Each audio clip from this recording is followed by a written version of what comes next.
You know what I love? Watching Clinton and Sylvia interact with kids. I gave them this task. I said, hey, you know, kids say the darndest things. I feel like we should have a Prince George version of that.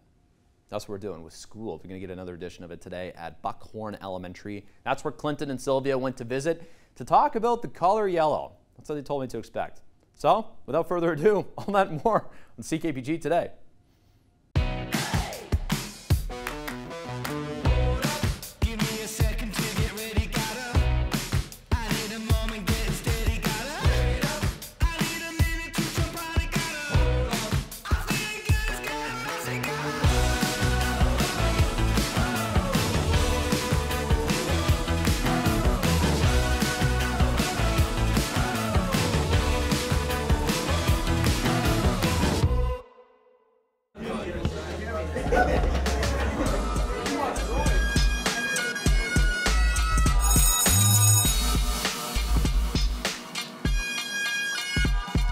Hey, it's Clinton and Sylvia. We're at Buckhorn Elementary School today in Miss Jancica's kindergarten class. We're gonna do some art today. We're learning about the color yellow. And how it means happiness, and we're gonna be using paint, dandelions, you name it. Yeah, wish us luck.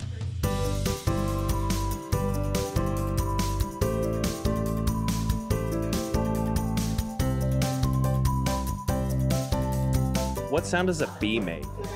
Buh. No, I mean like the insect. I don't know. Buzz. What do you think of honey? Good. Let's work on our art. What sort of adventures does your bee go? Find the perfect tree to make a nest in, and then makes honey. And it lets everybody get honey. We are painting with yellow. We've got some lemons here, some dandelions over there. Briella, what are you painting right now? There's a sun and grass, and I'm gonna do some flowers. What did you use to paint your grass? A fork, a lemon, and a straw. I'm painting a little field. And you're using a paper towel roller. What else have you used? A fork and a lemon. Very cool. What's your favorite thing about the color yellow? It's bright. Do you like dandelions? Yeah. What do you like about dandelions? Well, they're really pretty and yellow. What have you colored so far with dandelions? A sun, a sunflower, and some bananas. What's your favorite thing about the color yellow? That it makes me happy and confident. Does it look like a good dandelion for coloring? Whoa! Yeah, it's like a crayon. Yeah. Clinton, grade 35. I made a bee out of a, was it a clothing peg? Clothing, what are these called?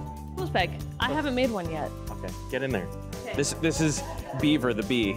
Beaver the bee, not Barry. No. What's it like to get paint all over your fingers? What's that feel like? Slime. I think it feels like slug stuff thingy. Slugs all over your hands? Is that what it feels like? Yeah. Miss Jancica, can you talk about the significance of the color yellow? Well, we've been learning about the little spots, and yellow represents happiness to us, happiness. So, thought it would be a yellow day. Let's make it a happy day. What's your favorite thing about kindergarten? We can do other things, and we have to learn letters. You got to learn yellow letters. So what letter does the color yellow start with? And Y. Y, the letter Y, yeah. Banana, flower, and a flower. A banana, a flower, and a flower? Cool. What did you draw? I drawed a handprint. Handprint? And what's the face? Is that a face? Yeah. What's your hand's name? Lulu. Lulu the hand? Oh, what, is that a dragon? No, Godzilla. It's Godzilla? What's Godzilla doing? Destroying a city. What city is the Godzilla destroying? It's not Prince George, is it? Yeah, it is. How about, can you talk Godzilla into destroying Quinnell, maybe? How big would you say my hand is? Kind of big.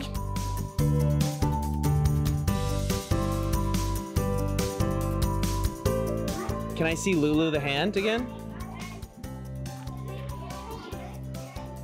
Hi, Lulu. I'm Randy. Do dandelions make you happy? Yeah. They make me sneeze. You're allergic. A little bit. I think we should ambush Clinton with the bees. What do you think? Should we ambush Clinton with our bees? Yeah. Ready? One. Gotta make sound. What sound does a bee make? Oh, let's be gentle.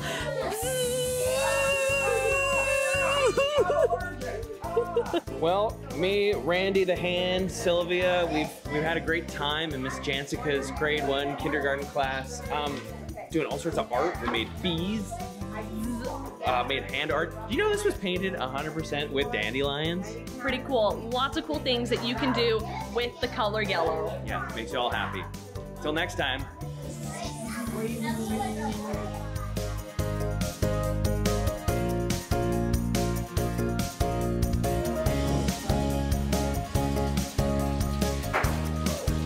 Not an adult-sized sink.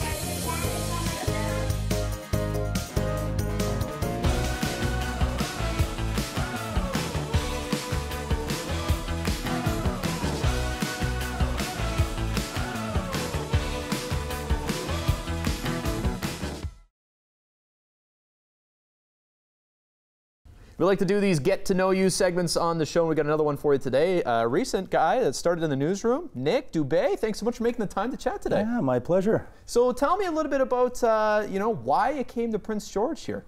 So I came to Prince George to, like a lot of people here, pursue career in media, and over here they're kind of giving you the keys to the kingdom. You know, letting you put your hands in a lot of different little jars. Mm-hmm.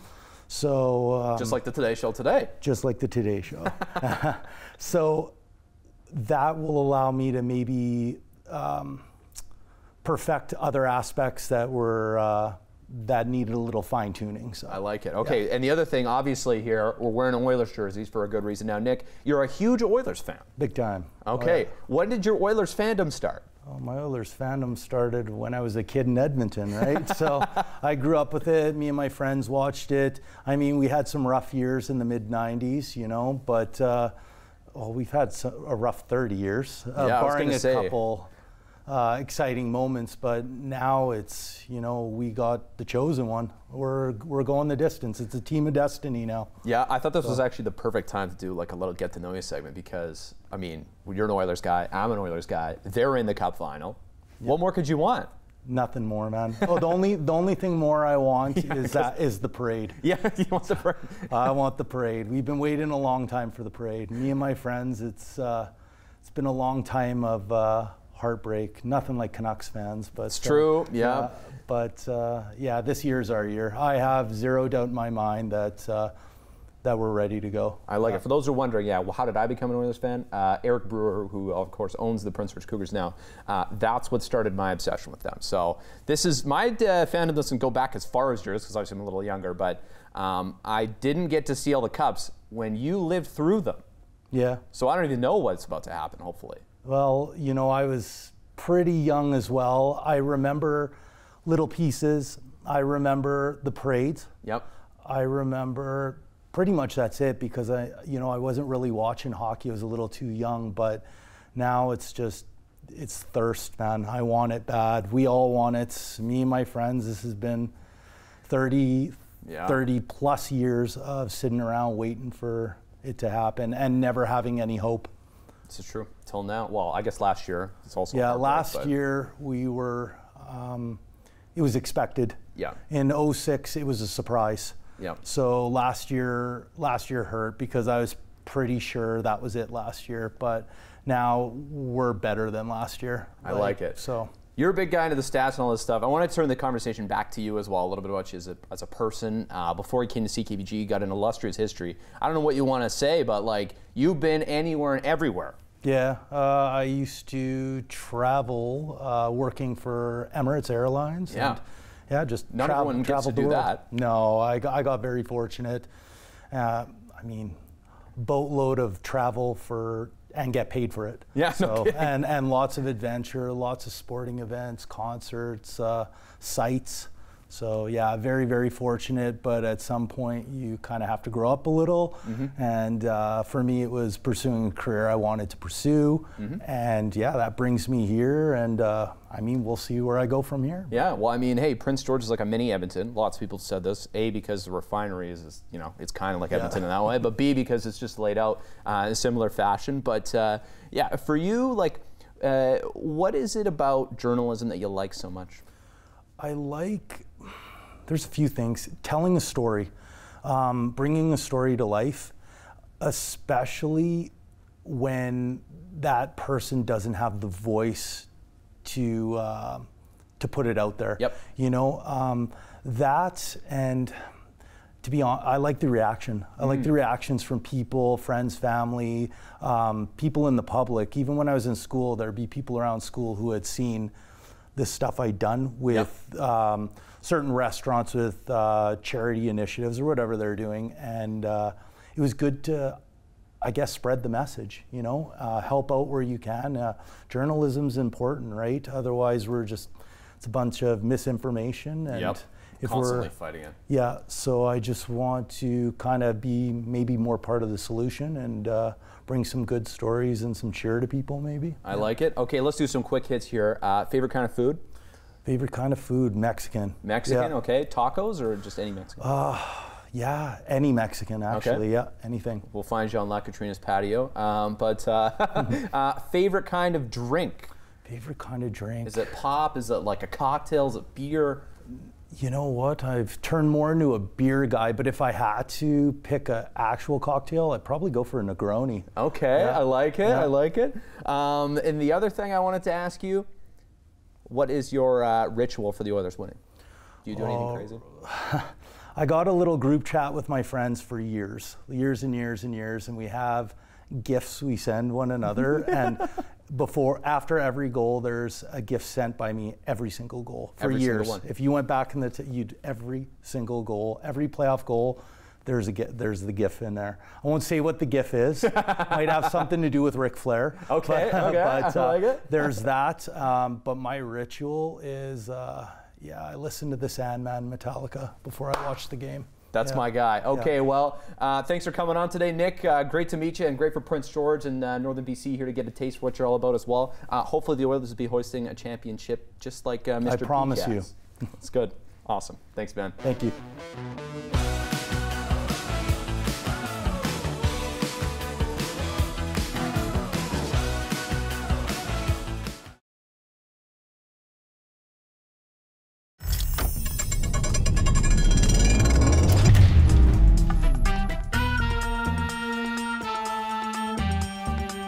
How about this for a story? Miracle Milton has been turned into a book, folks. Yes, this is the big horse behind us. We got Nicole here. We got Dusty Hall, who wrote the book. There's just quite a very cool story I'm going to share with you on the show today. Nicole, maybe we'll just start. Tell me a little bit about Milton. Set this up before we get to writing the book part, because the pre-book story is where this all stems from. Yeah. So Milton is a result of my breeding program, and he is out of one of my performance mares by my performance stallion, but he was born a little bit too early. So for whatever reason, Mindy decided to have him a little premature. So then that means he was born without complete ossification of his bones, which means his knee bones were not fully developed, and then they had crushing. So we looked at different options for Milton, and surgery was an option, but because he already had the crushing, it was likely to be unsuccessful. Yep. So I actually was told by many specialists that he was not going to be able to walk by the time he was 6 months of age, and that I should put him down. So I actually had scheduled an appointment for that, and I just couldn't do it because I'd never met a colt that wanted to live as much as this guy did. So I said, you know what, dude, let's just see what we can do. So we did some alternate therapies, and he just kind of came along. And then, you know, kind of popping to now, I didn't think I was ever going to ride this horse. I thought he was just going to kind of be like a big dog and pet around here because he's loving life out in pasture. But then he told me that he wants to do a little bit more than that.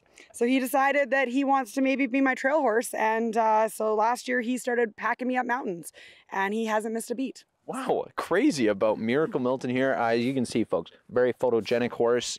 Yeah, I mean, this guy was born for the camera here, I'm going to be honest. But Dusty, I'm going to reach around Milton here. What was it like to write the book? Once you heard the story, is that when you're like, I got to write this? How did it go? Walk me through that. Well, Nicole and I have been friends for quite a long time. And yeah, they both inspired me. First of all, they inspired me because of his attitude, his curiosity, his will for life, his goofiness, his personality. And it's just such a neat way to put it into a story and create that attitude and positivity for life, because we can all use Milton as a little bit of an example on how we live our life, even because if you just want to just do stuff, then you can do it. You put your nose to the grindstone and you do it. The book here, children's book. Yes, Milton, it's about you. By the way, that was hilarious, the little kissing. He even likes the book. Look at this. This is what I love about doing television. You never know what's going to happen. Kids, animals. I got a dog here too. But Dusty, to walk me through the children's book, how the narrative goes of the story here about Milton's magic legs. This is a pretty cool kind of part. You turn this, not only into like a book, right? I mean, it could be a book, but a children's story. So how did you do that? Well, it's a tribute to what makes you special. And so he was born with crooked legs. Everybody was a little bit sad and confused and not sure if he could do the things that he wanted to do, or the things that that horses really could do, right? Like walking and being able to play and go out with the other horses and go out into the big field.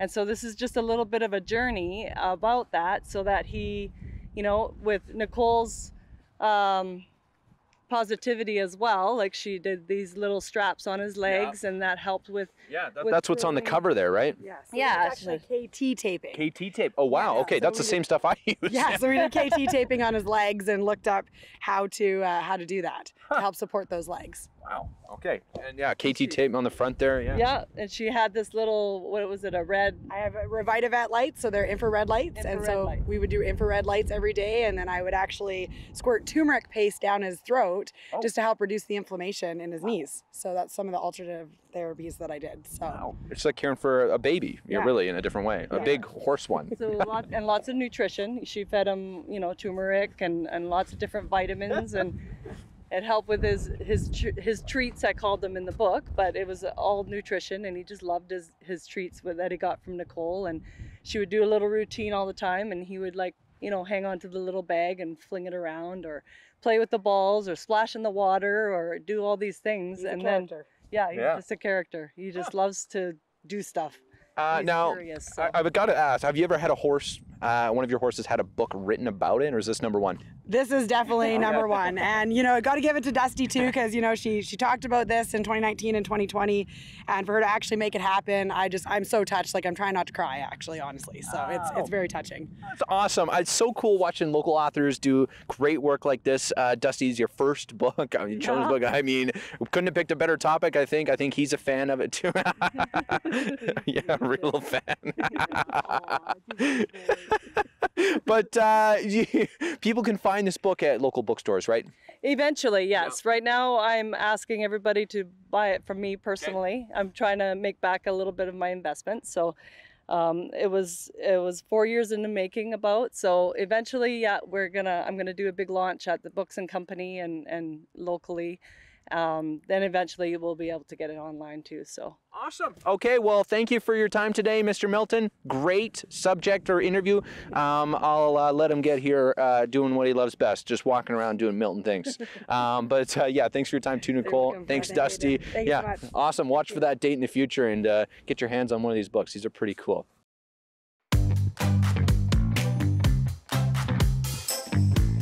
Taking a look outside at today's CKPG snapshot, we had just south of PG for this one. I guess it's still within city limits technically.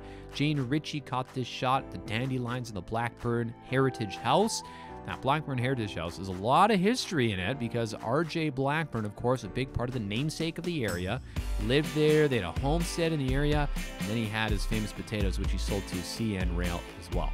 So there you go. Now it houses a bunch of other stuff. Not R.J. Blackburn anymore, but it does house a great scene for today's CKPG Snapshot. So thank you, Jane. If you have a snapshot, send it our way. snapshot@ckpg.com is the email.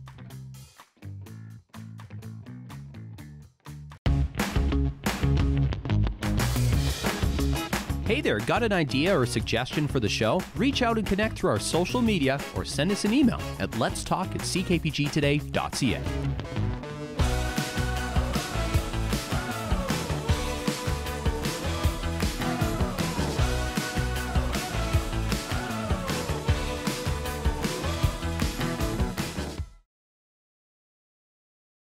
It's crazy over time, areas of the city change, not just a little bit, but drastically.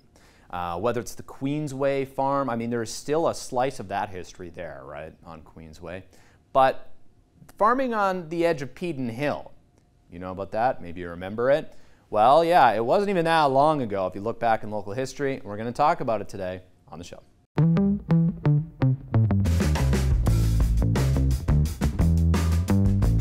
Looking back to 1976 in Prince George, was a different place back then. You might remember it, but you might not.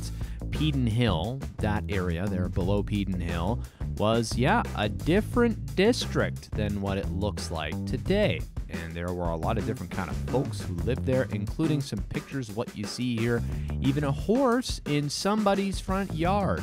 Now, a bunch of longtime residents were a little upset that the city wanted to kind of rezone, redevelop the area, and voila, you got the article that you're seeing on your screen right now. Yeah, there you go. Imagine, yeah, you're driving down Highway 16, you're like, huh, there's a storage building and a horse in someone's yard? Huh, weird. I guess you could go to the Heart for that too. But anyways, thanks so much for watching today. And I love the Heart. I love all areas of Prince George. Just a joke, okay? Just a joke. Let's make that clear. We'll see you for more great stuff on the show tomorrow. Bye.